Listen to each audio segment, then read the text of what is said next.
Bonjour, qui était Rabbi Yitzhak Ashkenazi Louria, celui qu'on surnomme le fameux Hari Zal ou le Hari Akadosh?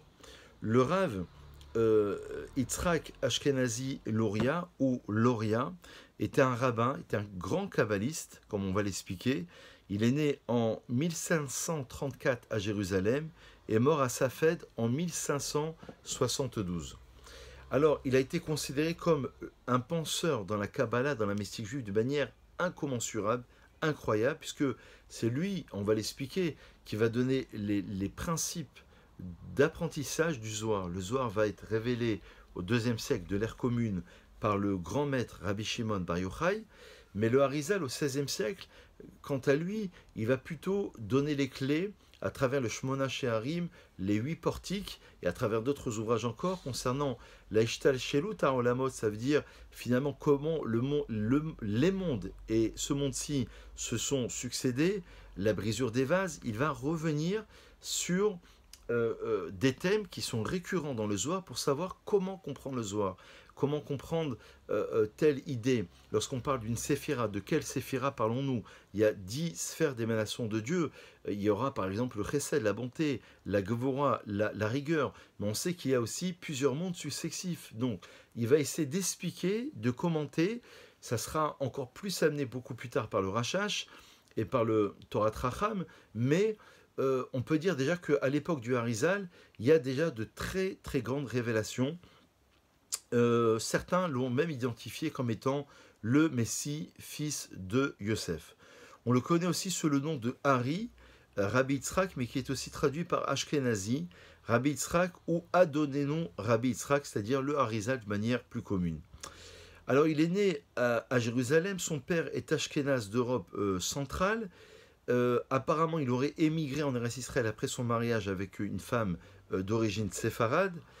Le jeune Yitzhak, donc le futur Harizal, est élevé par sa mère qui émigre en Égypte où son frère Mordechai, qui était un riche négociant, est installé. Il va être soutenu évidemment par son frère pendant toutes ces années. À 15 ans, il va épouser la fille de son oncle. Pour aller un peu plus vite, en 1569, à la suite d'un appel intérieur, il s'installe à Safed. Jouissant rapidement d'une forte réputation de poète mystique, il commença à enseigner la Kabbale en académie et à prêcher évidemment dans les synagogues. Il va s'intéresser particulièrement aux idées de l'un de ses maîtres à l'origine. Ensuite, lui, il va grandir par lui-même. C'est le fameux Ramak, le Rav Moshe Cordovero. Il étudia la Kabbale avec lui jusqu'à la mort de celui-ci. Alors il faut dire qu'au XVIe siècle, il y avait pléthore de grands maîtres. On a à Safed, on a Rabbi Yosef Karo qui va émigrer d'Espagne et qui va écrire le Code de loi. On aura le Rav Shlomo Elkabetz qui va composer le Lechadodi du vendredi soir.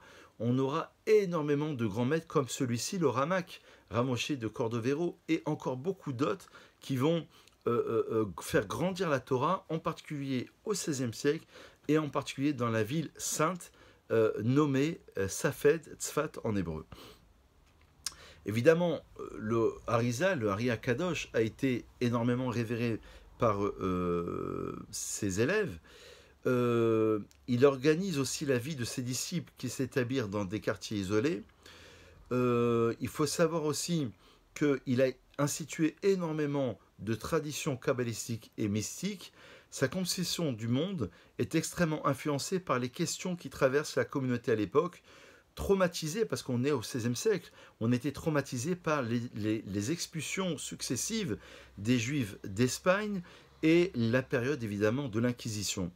Le Rav Yitzhak Louria y trouve des explications étonnantes, mais évidemment cohérentes, et entrevoit la fin des souffrances du peuple juif, ce qui explique le succès de ces thèses et la vitesse à laquelle elles se sont propagées. Alors, pour le dire très rapidement, en quelques secondes, il va développer les grands sujets de la Kabbalah, de la mystique juive, comme par exemple le Tzimtzum. Ça veut dire, on va le traduire en français plutôt par le terme de contraction à l'origine de la création, si on peut s'exprimer ainsi. Il y a un retrait de Dieu pour laisser l'existant pouvoir exister. Il va laisser une trace qu'on appelle le Réchimou. Il va développer les grands sujets de la Shvirat HaKelim, la brisure des vases, puisque le vase représente le monde de la matière, le réceptacle, qui doit recevoir une lumière, ça veut dire le côté Neshama, spiritualité. Il va expliquer qu'il y avait trop de lumière par rapport au vase, et donc le vase va exploser. Et donc ça représente l'harmonie que l'on doit essayer de retrouver un peu plus tard dans le tikkun, dans la réparation, entre le côté lumière, représenté par le or, la neshama, la spiritualité, la divinité, qui se doit de s'insérer, c'est tout le résumé d'ailleurs du judaïsme, dans un monde de matière. Il va beaucoup parler, le Harizal, au XVIe siècle.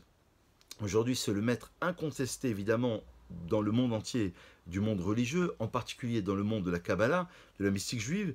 Il va beaucoup parler du tikkun, de la réparation. C'est qu'il va écrire son fameux livre de Sha'ar Gilgulim, où il va expliquer, mais il faudra encore d'autres clés par le Rachach, je l'ai dit tout à l'heure, et par le Torah Tracham, qui vont encore expliquer, annoter et préciser de quel sujet parlait-il véritablement, dans quel monde il parlait véritablement, quel est le degré de la Neshama, puisque dans la Neshama, on a déjà fait un cours sur lequel je vous invite de revoir la mystique juive, il s'intitule La mystique juive, on explique là-bas qu'il y a 5 niveaux dans la Neshama, qu'il y a les 4 mondes successifs, bon, après il y a le monde de Hak, et que dans chaque niveau de l'âme, il y a une représentation, il y a encore 10 degrés. Donc, évidemment, il va expliquer tout ceci. Ces enseignements ont largement influencé le Rav Sabbatai Zvi au XVIIe siècle, évidemment, puisque ça sera un faux messie. Quant à lui, ça c'est le Rav le Sabbatai Zvi, hein. Mais lui, le Harizal, n'a rien écrit de lui-même.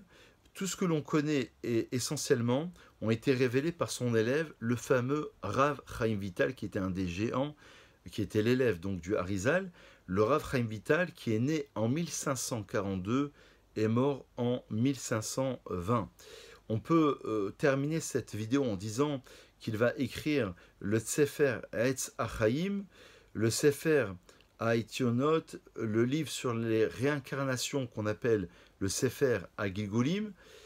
On peut dire aussi que son enseignement a été largement diffusé dans le monde, évidemment dans le monde entier, comme pour nous aujourd'hui. Donc voilà, je voulais vous faire participer cette œuvre-là qui me semblait être très importante, majeure dans l'histoire du judaïsme. Bonne réflexion, à très vite.